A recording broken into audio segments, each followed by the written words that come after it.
चलिए, स्वागत है आप सभी का एक बार फिर से मेरे इस यूट्यूब चैनल में। तो आज की इस नई वीडियो में मैं आपसे फिर से बीए पार्ट थर्ड ईयर के प्रैक्टिकल पेपर को लेकर के डिस्कस करूंगा।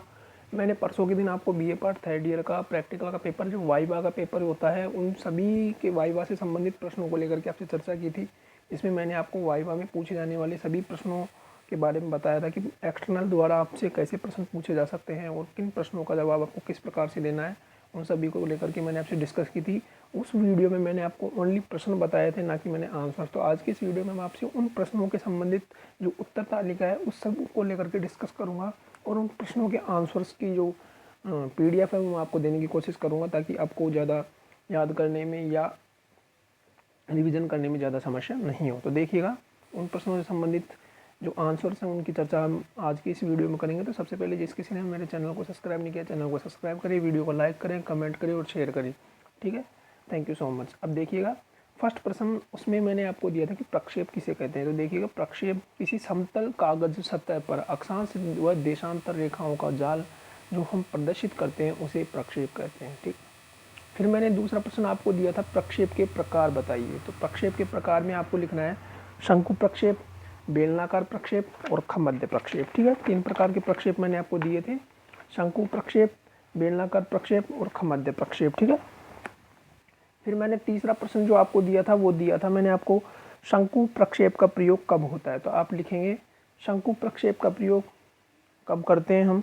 तो आपको लिखना है कर्क रेखा 66 डिग्री के उत्तर दक्षिण दोनों की तरफ। ठीक, फिर आपको चौथा प्रश्न मैंने आपको दिया था, गोले का अर्धव्यास क्या होता है। ठीक है, तो गोले का अर्धव्यास का जो सूत्र है वो आप लिख सकते हैं कि पृथ्वी का वास्तविक अर्धव्यास बटा दी गई भिन्न का हर। ये गोले के अर्धव्यास का सूत्र है, आप इसको याद कर लें। और फिर अगला प्रश्न मैंने आपको दिया था कि ग्लोब पर अक्षांश रेखाएं कितनी होती है। तो आपको लिखना है कि ग्लोब पर अक्षांश रेखा 180 डिग्री होती है, भूमध्य रेखा को मिलाकर 181 डिग्री होती है। और यदि आपसे पूछ ले कि ग्लोब पर भूमध्य रेखा को मिलाकर अक्षांश रेखा कितनी होती है, तो आपको 181 डिग्री बतानी है। और यदि आपसे पूछ ले कि आपको ग्लोब पर अक्षांश रेखा यदि आपसे पूछ ले तो 180 डिग्री होती है, भूमध्य रेखा को मिलाकर 181 होती है। ठीक है, शंकु प्रक्षेप के प्रकार बताओ। अगला क्वेश्चन आपके मैंने दिया था कि शंकु प्रक्षेप के प्रकार बताओ। तो आपको लिखना है एक मानक अक्षांश शंकु प्रक्षेप और द्विमानक, 2 मानक अक्षांश शंकु प्रक्षेप, 1 स्टैंडर्ड पैरेलल, 2 स्टैंडर्ड पैरेलल। ठीक है, एक मानक शंकु। अब मैंने अगला प्रश्न जो आपके दिया था वो दिया था, देखो सबसे पहले आपसे इसमें से ये भी पूछ लिया जा सकता है कि एक मानक शंकु अक्षांश प्रक्षेप क्या होता है। तो आपको लिखना है कि एक मानक शंकु अक्षांश व 2 मानक शंकु अक्षांश प्रक्षेपों में क्या अंतर होता है। आपको इनके बारे में अंतर भी आपको पूछ लिया जा सकता है। तो आपको लिखना है कि जो एक मानक शंकु अक्षांश यानी ग्लोब के ऊपर एक बिंदु को जो टच करेगा वो एक मानक अक्षांश है, और 2 बिंदु को जो टच करेगा वो 2 मानक अक्षांश है। ठीक है, तो ये आपको अंतर इनमें ध्यान रखना है दोनों में। और प्रकार मैंने आपको बता दिए, एक मानक अक्षांश और 2 मानक अक्षांश। ठीक है, फिर आपको से मैंने 8वां क्वेश्चन जो आपके दिया था वो दिया था, बेलनाकार प्रक्षेप कौन कौन से क्षेत्र को दिखाते हैं। तो उसमें आपको लिखना है बेलनाकार प्रक्षेप कर्क रेखा और मकर रेखा के बीच के एरिया को दिखाते हैं। और फिर अगला क्वेश्चन मैंने आपको दिया था, एक दिश नौपथ क्या है। तो इसके बारे में आपको क्या लिखना है, ये एक्स्ट्रा में है आपके प्रश्न, तो इसके बारे में मैं आपको बताऊंगा भी, रुको, कि यह एक दिश नौपथ क्या है। एक्स्ट्रा है ये प्रश्न, मैं आपको बता रहा हूँ। यह मर्केटर प्रक्षेप के अंदर आता है। इसमें यथाकृतिक प्रक्षेप भी से कहते हैं, नौ संचालन के लिए इसका प्रयोग होता है। ठीक है, फिर आपसे आता है खमध्य प्रक्षेप। कि खमध्य प्रक्षेप किस क्षेत्र को दिखाते हैं। तो खमध्य प्रक्षेप ध्रुवीय क्षेत्र को दिखाते हैं। ठीक है, कौन से क्षेत्र को दिखाते हैं, ध्रुवीय क्षेत्र को दिखाते हैं। इसके बाद में आपसे पूछा जा सकता है फील्ड सर्वे के प्रकार बताओ। तो आपको लिखना है फील्ड सर्वे के प्रकार में आपको लिखना है, फील्ड सर्वे के प्रकार में आपको लिखना है radiation method, intersection method, open method और क्लोज ट्रेवल। ठीक है, इसके बाद में आपसे पूछ लिया जा सकता है अगला प्रश्न, आरेख के प्रकार बताओ। ठीक, आरेख के प्रकार में आपको लिखना है एक विमीय आरेख, द्विविमीय आरेख और त्रिविमीय आरेख। एक विमीय आरेख का उदाहरण आपका दंड आरेख, रेखीय आरेख है, द्विविमीय का आपका आयताकार वृत्ताकार और त्रिविमीय का आपका हमारे सिलेबस में जो है जो त्रिविमीय आरेख है। तो त्रिविमीय आरेख आपको 3 आरेख ध्यान रखने, एक विमीय, द्विविमीय और त्रिविमीय। ठीक है, इसके बाद में आपसे अगला प्रश्न पूछ लिया जा सकता है, मैंने सर्वे के आपको प्रकार बताई दिए। इसके बाद में आइसलैंड कौन से गोलार्ध में आता है। तो आइसलैंड पूरा का पूरा उत्तरी गोलार्ध में पड़ता है, ग्रीनलैंड के पास ही है। आइसलैंड को हम जेनेथल प्रोजेक्शन का प्रयोग करने के लिए, अब आइसलैंड कौन से गोलार्ध में आता है, तो आइसलैंड उत्तरी गोलार्ध में आता है और ग्रीनलैंड के पास में है। आइसलैंड को हम जेनेथल प्रोजेक्शन प्रयोग करके दर्शा सकते हैं, क्योंकि यह ध्रुव के मध्य पड़ता है, ठीक है। और इसमें जो 13वां क्वेश्चन मैंने आपको दिया था वो दिया था रेडिएशन मेथड क्या होता है। तो रेडिएशन मेथड में आपको कई प्रकार के मेथड मिलेंगे।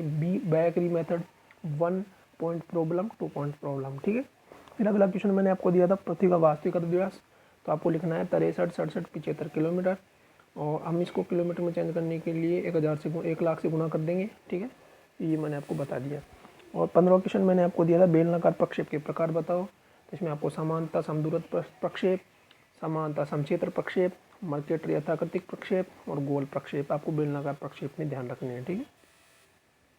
16 प्रश्न मैंने आपको दिए थे। भूमध्य रेखा की लंबाई का सूत्र 2πr होता है, इसमें पाई का मान 22/7 होता है। अगला प्रश्न मैंने आपको दिया था कर्क रेखा से मकर रेखा के बीच के एरिया को दिखाने के लिए कौन सा प्रक्षेप सही है, तो आपको लिखना है बेलनाकार प्रक्षेप।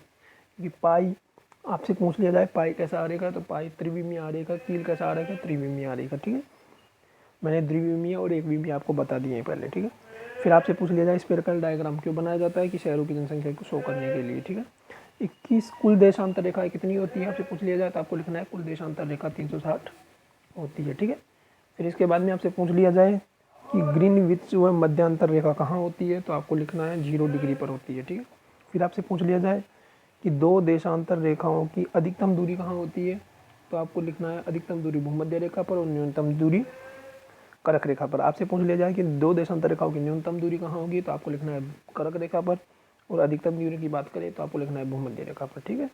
फिर आपसे पूछ लिया जाए ग्लोब पर अक्षांश रेखाएं कितनी होती हैं, तो आप लिखिएगा ग्लोब पर अक्षांश रेखा 180 होती है बिना भूमध्य रेखा के, और भूमध्य रेखा सहित 181 होती है, ठीक है। अगला प्रश्न आपसे पूछ लिया जाए 2 अक्षांश रेखाओं के बीच की दूरी कैसी होती है, तो आप लिखिएगा 2 अक्षांशों के बीच की दूरी बराबर होती है, ठीक है।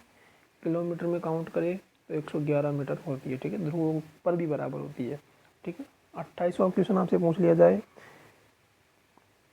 मापनी किसे कहते हैं। लास्ट प्रश्न आपसे पूछ लिया जाए कि व्हाट इज स्केल, तो स्केल क्या है, मानचित्र पर 2 स्थानों के बीच की दूरी, धरातल पर उन्हीं 2 स्थानों के बीच की दूरी को अनुपात को मापक कहते हैं, ठीक है। Thank you so much. यदि आपको ये अच्छी वीडियो अच्छा लगा तो वीडियो को लाइक करें, कमेंट करें और शेयर करें, चैनल को सब्सक्राइब जरूर करें। मैंने सभी प्रश्नों के उत्तर आपको बारी बारी से बताएं, आप इन प्रश्नों को पढ़कर जाइएगा। 100% 99% चांस है कि एक्सटर्नल द्वारा आपसे इसी प्रकार के प्रश्न पूछे जाएंगे। यदि आप इन प्रश्नों को पढ़ते हैं तो आपको प्रैक्टिकल एग्जाम में बहुत फ़ायदा होगा। और दूसरी बात, प्रैक्टिकल एग्जाम से संबंधित मैंने BA थर्ड ईयर के लिए ये आपको आंसर्स की दे दी है। इनकी PDF मैं आपको टेलीग्राम पर उपलब्ध करा दूंगा, आप टेलीग्राम चैनल को ज्वाइन कर लीजिए। वहाँ पर मैं इनकी PDF या इनकी फ़ोटोज़ आपको उपलब्ध कराऊंगा, तो आप वहाँ से जाकर इन्हें डाउनलोड कर सकते हैं। और प्रश्नों का वीडियो मैंने पहले बना दिया है, आप उसको जाकर के देख लीजिएगा जिन्होंने नहीं देखा है, और आप इनको पढ़ करके जाइएगा। Best of luck, thank you so much.